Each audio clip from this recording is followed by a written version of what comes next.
मैं माननीय प्रधानमंत्री जी को, स्पीकर साहब को और माननीय स्वास्थ्य मंत्री जी को धन्यवाद देना चाहता हूं कि उन्होंने कोरोना जैसे सीरियस विषय पर पूरे देश का ध्यान आकृष्ट करने के लिए संसद में इसकी चर्चा प्रारंभ की। मैं अपना भाषण शुरू करने के पहले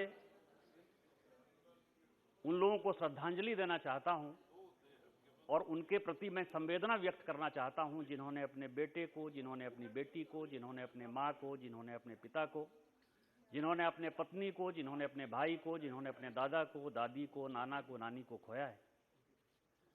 उन सबों के प्रति मेरी गहरी संवेदना है और पूरा देश और खासकर ये संसद उनके इस दुख की घड़ी में उनके साथ खड़ा है। दूसरा, मैं बधाई देना चाहता हूं जितने डॉक्टर हैं, नर्स हैं, आशा वर्कर हैं, सहिया हैं, जितने फ्रंट लाइन वर्कर हैं, जितने संगठन के लोग हैं, सारे पॉलिटिकल पार्टी के जो कार्यकर्ता हैं, जिन्होंने इस घड़ी में अपने जान की नहीं परवाह करके उन्होंने जान बचाने का काम किया।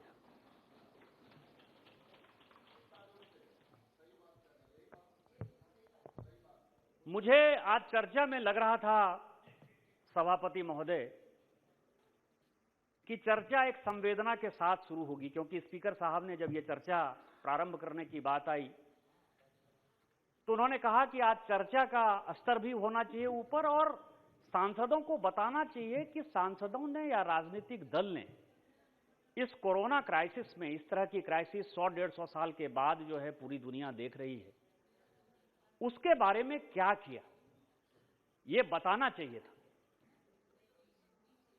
हम पूरे वेद पुराण में सुनते रहे कि अयं निजः परो वेत्ति गणना लघु चेत साम उदार चरिता नाम तुंग वसुधैव कुटुंबकम, और यही हम अपने बच्चों को पढ़ाते रहे और यहां पार्लियामेंट में भी कई एक जगह वो लिखा हुआ दिखता है।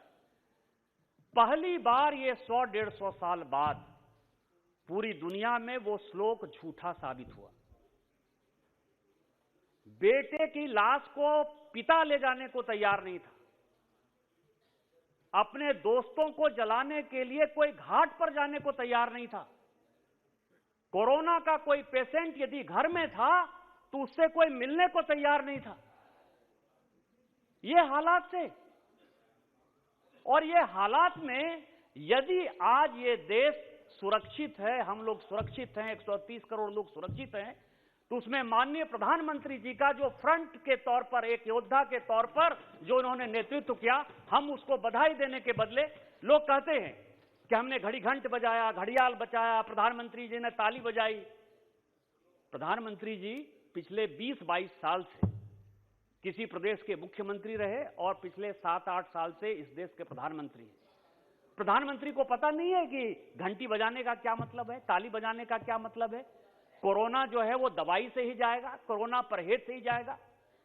लेकिन उसके पीछे जो उद्देश्य था, उसके ऊपर जो इस अपोजिशन के लोगों ने हंगामा किया, ये बड़ी शर्मनाक हरकत है सर। ताली बजाने का मतलब होता है कि पूरा देश, चाहे किसी भी दल का हो, पार्टी का हो, हिंदू हो, मुसलमान हो, सिख हो, ईसाई हो, वो सभी फ्रंट लाइन वर्कर के साथ है खड़ा और कोरोना के जितने पेशेंट को बचाने के लिए जितनी संवेदना चाहिए वो संवेदना के साथ खड़ा है। क्या उद्धव ठाकरे जी ने ताली नहीं बजाई? क्या शरद पवार साहब ने ताली नहीं बजाई?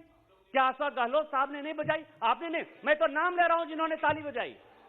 क्या वो सब जो है वो सब पढ़े लिखे लोग नहीं है?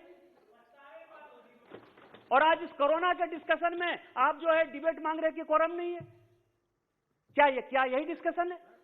आज मैं ये सोच रहा था कि चर्चा करते हुए अब ट्विटर पर बात होती है। मैं आपको बताऊं कि इनके जो नेता हैं, कांग्रेस के नेता सभापति महोदय, ये बहुत बड़े एस्ट्रोलॉजर हैं और बहुत बड़े वैज्ञानिक हैं।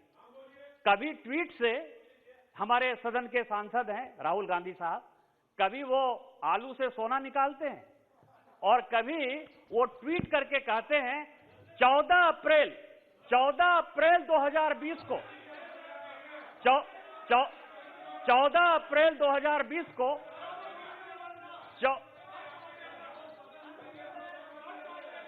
Please take your seat. Honorable member, please come to the subject. Confine your speech within the COVID, please. नहीं, मैं ये कह रहा हूं सर कि ये Please sit down. मैं ये कह रहा हूं सर, कितना गुस्सा आता है। इनके नेता हैं और हमारे मोदी जी जो है वो कार्यकर्ता ने चपरासी हैं इन लोगों के। यानी इनको जो इच्छा होगी मोदी मोदी मोदी करते रहेंगे। राहुल गांधी के लिए एक बार बात कह दीजिए, सारे कांग्रेसी को जो है आग लग जाती है।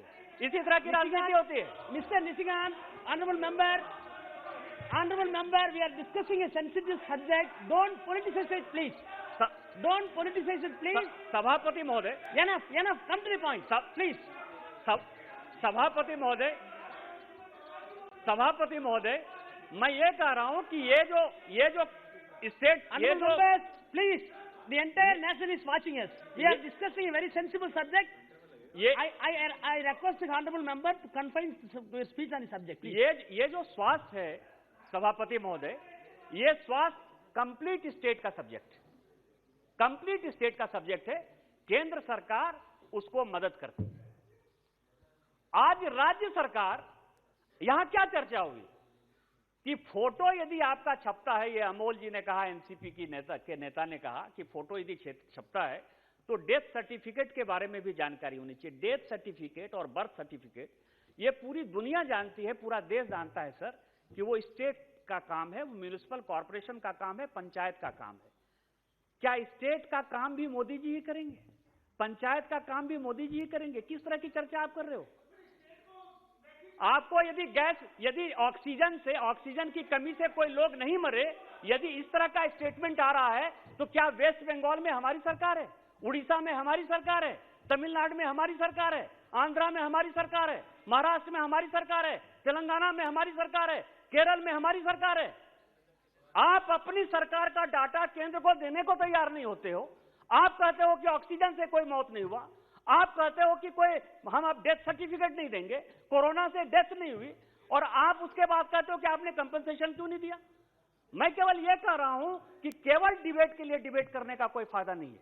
आज जो मैं कहना चाहता हूं कि जब ये कोरोना की लड़ाई स्टार्ट हुई और माननीय प्रधानमंत्री जी ने जब इसको नेतृत्व करना स्टार्ट किया, तो जितना मीटिंग उन्होंने किया होगा मुख्यमंत्री के साथ, मंत्री के साथ, अधिकारियों के साथ, मुझे तो याद नहीं है कि पिछले 50-60 साल में किसी प्रधानमंत्री ने किसी विषय पर इतनी मीटिंग की हो।